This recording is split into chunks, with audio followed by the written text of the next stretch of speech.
não toda se, né? Então, é como a Mariana falou, as instituições todas teriam que se unir para poder resolver, né? Para poder ajudar. E depois, se você puder ligar para eles lá, vai ser muito bom. Legal. Tchau, deixa alguém falar mais aí, né? Boa noite. Ai, que legal.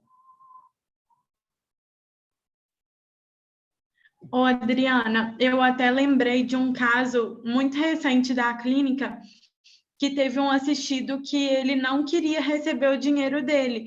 O estagiário teve que ficar ligando, ele parou de responder o estagiário, aí ele mandou, é o André, eu acho que o pessoal que já participou, o estagiário, né, o André que já participou, foi monitor aqui um tempão, e aí o André tinha que ficar ligando, ele não atendia, ele parou de responder ele no WhatsApp, aí ele mandou mensagem para, acho que a Natália também mandou mensagem para a mulher dele, e aí eles não respondiam, e ele estava bravo com o André, porque ele não queria receber o dinheiro, porque ele continua trabalhando na empresa, e ele ficou com medo de ser mandado embora. Só que tem um acordo que a empresa, acho que faltando 5 anos para aposentar, não manda mais embora. E eles tentaram explicar para ele que também o processo correu inteiro, então se fosse para mandar embora, já teriam mandado antes. E aí, com muito custo, ele mandou, e aí ele recebeu dinheiro há pouquinho, umas semanas agora atrás, e aí depois ele mandou todo feliz com o dinheiro dele e tal, mas foi um custo para ele receber o dinheiro. Então, assim, realmente a pessoa, ela não enxerga, ela fica, o medo é maior do que a consciência, né, da situação.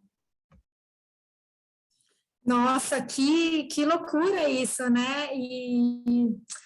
Gente, assim, o papel, a linguagem, o direito, vocês que são aí do direito, a linguagem, o direito, ele é uma linguagem que violenta o pobre, né? Então, quando você, né, claro, enfim, não falando sobre esse caso em particular, mas é muito nítido quando a gente vê algumas situações, documentações, até lembrando um pouco de Amazônia, enfim, o quanto não é acessível para as pessoas simples, né? É uma linguagem que violenta as pessoas, que elas assinam documentos que elas pedem tudo, elas pedem suas casas, elas sem entender aquilo que pessoas brancas ali num porte que parecem autoridades fazem com que elas assinem em um papel que tira tudo deles, né? Tira tudo deles. Que aconteceu muito com os ribeirinhos, né? Em alguns empreendimentos grandes na Amazônia, né? E aí alojados em casas precárias, né? O ribeirinho é uma comunidade, é um povo do Rio, né? E jogados nas cidades, enfim, não é à toa que Altamira vive um dos maiores índices, né, de violência, de baixo IDH, pessoas expulsas, enfim, da floresta, que foram parar lá em condições muito precárias, e aí que você vê até nisso, assim, situações como a que a gente vive de encontrar trabalho escravo, trabalho infantil e tráfico de pessoas, enfim. Só comentando aqui, o quanto a gente pode ser nessas abordagens o mais simples possível, né? O mais para conseguir acessar essas pessoas, né? Eu como jornalista também, né?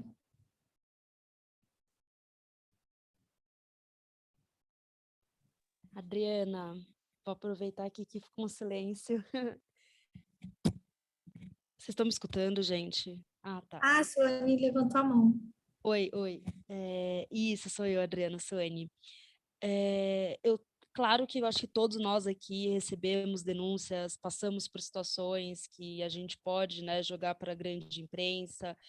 E você, como jornalista, quando você recebe esse tipo de caso, né, algum caso envolvendo tráfico humano, independente da modalidade, qual que é o teu olhar para apurar que é um caso que, cara, vale a pena jogar na imprensa ou não, ainda não? você até instrui a gente, né? Porque eu, por exemplo, enquanto estava falando, enquanto os colegas estavam conversando, estavam comentando de situações, eu fui lembrando de milhões de situações de denúncias que eu tenho na mão agora, mas que você fica, né, naquela dualidade. Ah, mas será que eu divido? Será que eu não divido? Será que é tempo? Será que não é tempo? Então, talvez seria interessante você dar esse olhar técnico mesmo, para a gente saber o momento certo para dividir. Eu acho que depende muito da situação dessa vítima, Suane, sobretudo. Qual é a condição dessa, né, até a gente entender, é uma suposta vítima, até a gente, né, conseguir fazer o contato e tal, ver qual que é o cenário, qual que é a situação dela. Ela está numa situação muito de perigo iminente. Onde ela está, sabe? Qual que é a sua situação real? Ela, depois de muitos anos, ela quer contar essa história, ela já passou por isso, o processo se encerrou, não sei, enfim, e ela, depois de muitos anos, ela quer contar o que ela viveu, ela está, assim, num certo... Está protegida, assim, a gente teria que entender a situação... Bom, eu estou falando mais por mim, né? Quando me chega uma denúncia que envolve mulheres vítimas, sobretudo, a maioria, nunca peguei nenhum homem, é verdade, enfim, mas mulheres vítimas de violência, independe. Uma desconfiança de trabalho análogo à escravidão, tráfico de pessoas, vítima de violência. A primeira coisa é entender quem é essa pessoa e quais as condições que ela está. E se a gente pode se encontrar, né? Então, depois que eu entendo um pouco o cenário, quais são as condições seguras da gente se encontrar. Eu acho que eu nunca falei com uma vítima por WhatsApp ou por telefone. Acho que sempre foi pessoalmente. Eu não tive também vítimas em outros países. Sempre foi pessoalmente. E em locais seguros, e a gente meio que montar um mapa, assim, um mapa da situação dela. Quem são as pessoas envolvidas, quem é essa pessoa, e ver quais as condições. E, sobretudo, essa pessoa, ela sofre risco, ela vai dar essa entrevista mostrando o rosto ou não? Isso é uma coisa que quando a gente passa a pauta para frente, que as chefias logo perguntam, essa vítima vai se identificar ou não? Qual que é a segurança? Enfim, ela corre risco se identificando ou ela se identificando até que ela protege, porque agora ela é uma pessoa conhecida e não vão fazer nada com ela porque ela foi na imprensa. Então, é mais isso, assim, fazer um panorama, entender os cenários. Às vezes, a vítima, ela não tem condições de estar com a gente, de falar com a gente. Então, é um parente, ou um amigo, ou um familiar, ou até mesmo um vizinho. Então, é isso que a gente faz, assim, o quanto a gente pode levantar os cenários, quais são as condições dessa pessoa, o quanto a gente pode entender a situação para depois oferecer como uma pauta, olha... Entendi, a situação é essa, eu vou levar para frente. Tá? Então, a gente não pega imediatamente levar para frente. Assim. Eu faço o mínimo de um entendimento da situação antes de achar que deve ser mandado para frente, porque, enfim, tem que entender todos os cenários, né? Enfim, a gente não pode, enquanto jornalista, colocar a pessoa ainda mais em risco, entendeu? Por conta da notícia, por conta da informação. A gente quer dar. A gente vê a importância, a responsabilidade em relação a isso. Mas a gente também não pode, enquanto nosso papel, colocar a pessoa ainda mais em risco, sabe? Então, enfim... Não, Não perfeito. sei se eu fui muito complexa, desculpa. Não, foi ótimo, foi ótimo. É que no meu caso, eu recebo mais denúncias de situações, então não são só de pessoas em específico, mas, por exemplo, Ilha do Marajó, aconteceu tal coisa. Por exemplo, eu recebi um vídeo semana passada, isso é real, de crianças trabalhando ali de maneira escrava, né, condições análogas à escravidão. E aí eu passei isso para o MPT ali do Maranhão, etc, e eles já estão fazendo as articulações necessárias. Mas é mais nesse sentido também que eu recebo as denúncias, sabe? Como situações, não como vítimas que me procuram e falam e tal. Entende? Compreende? Não sei se... Entendi. E essas crianças, era alguma cadeia produtiva ou você não conseguiu entender bem do que se tratava? Não, sim, era... Puxa vida, se eu não me engano, eu tenho que pegar aqui certinho para não falar besteira, mas quando eu passei para o pessoal do Ministério Público do Maranhão, que até inclusive é o Luciano Aragão, que é um cara queridíssimo, um amigão meu que eu queria muito também fazer essa interface com você, ele já passou adiante, já estão desenrolando ali alguma questão, mas não Mas é só isso que a gente tem. Ilha do Marajó não é Pará? Sim, é Pará, mas eu não tenho contato com ninguém do Pará. Eu tenho um do Maranhão. Por isso que ele Vou só te passou dar adiante. agora que você ilustrou esse caso, vou te dar, por exemplo, Ilha do Marajó é a maior região fluvio-marítima do mundo. É a maior extensão de manguezais, de mangues do planeta. Só por ser essa região, já é pauta. Já tem que ver o que está acontecendo. Entendeu? Ih, meu bem, então me responde lá no Instagram e vamos trocar a figurinha, que tem muita coisa aí, muita pauta para te passar. Tá vendo como às vezes a região também diz muito sobre o que pode vir a ser um caso como esse, né? Então, enfim, só dando um exemplo aqui que me veio à cabeça. E deixa eu ver se teve algum caso. Eu estava investigando uma pessoa que tinha vínculos com uma emissora, era do ramo artístico, e tinha algumas denúncias de assédio e tal, era um cara muito importante do mundo do cinema, e tinha vínculos com uma emissora brasileira e tudo mais. E aí, cara, assim, às vezes vem uma história, um relato, assim, e aí você vai se aprofundando, essa pessoa chegou a fazer um trabalho com ele, deixa eu dar uma ligada aqui. Aconteceu comigo. Eu sofri isso, e a atitude que eu tomei foi essa. Aí as histórias vão crescendo, aí você encontra 40 vítimas de um homem só. Uma coisa que não era nada, é um fio de novelo, que você, às vezes pode ser, um fio de novelo, e aí você descobre mais vítimas de uma única pessoa. Às vezes você pode estar investigando, você segura a investigação um pouquinho, porque você quer encontrar mais vítimas, porque você tem certeza que tem mais vítimas. Uma coisa era denunciar Roger Abdelmaci, João de Deus, com uma mulher, e outra trazer 30.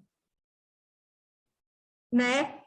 Uma mulher vale, só uma vale. Mas a gente vive numa sociedade tão estruturalmente machista que precisa de 400 mulheres para denunciar um homem, 300 mulheres para denunciar um homem, 40 mulheres para denunciar um homem.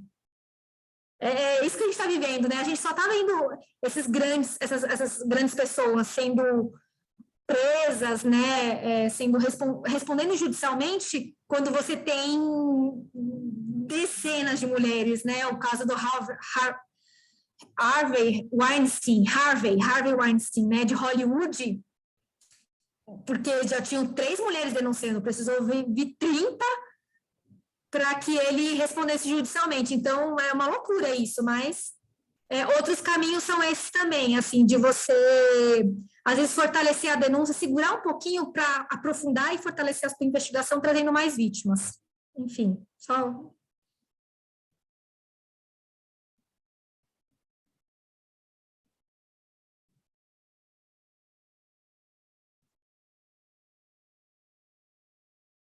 A Mariana falou uma coisa muito interessante aqui. As mulheres trans venezuelanas são grandes vítimas de tráfico de pessoas para exploração sexual em Roraima. Não tinha visto isso quando a gente estava falando sobre imigrantes e refugiados. O que mais? Bom, acho que se a gente não tiver mais uma pergunta, nenhuma interação no chat, a gente pode finalizar a reunião. A gente quer muito agradecer pela sua presença, Adriana, foi fenomenal. Sim, a gente está no final do grupo de estudos, então todo mundo já já ouviu bastante gente, mas veio aqui, interagiu super hoje à noite, então, assim, foi incrível. Que bom, eu sabe que vocês podem contar comigo, é um tema que para mim é muito importante e quando a gente vivencia na pele, é bom a gente contar essas experiências, sabe? Porque ainda mais se tiver, enfim, não sei se tinham mais jornalistas mesmo, a gente precisa de mais pessoas cobrindo isso, sabe? Cobrando as autoridades, esclarecendo o tema para a sociedade. Então, e são temas fortes, né? Então, a gente precisa de pessoas que se especializem também, porque tem umas particularidades, né? Quando a gente fala desses tipos de violações de direitos humanos. Mas adorei. Adorei o Edilson também, as perguntas dele. Obrigada pela sua participação. Eu que agradeço, obrigado. Mariana também, Luciana. Suane também, obrigada. Obrigada mesmo. Muito obrigada, gente. Tem umas carinhas aqui que a gente já sabe que estão sempre participando, e eu espero ver vocês na próxima edição também.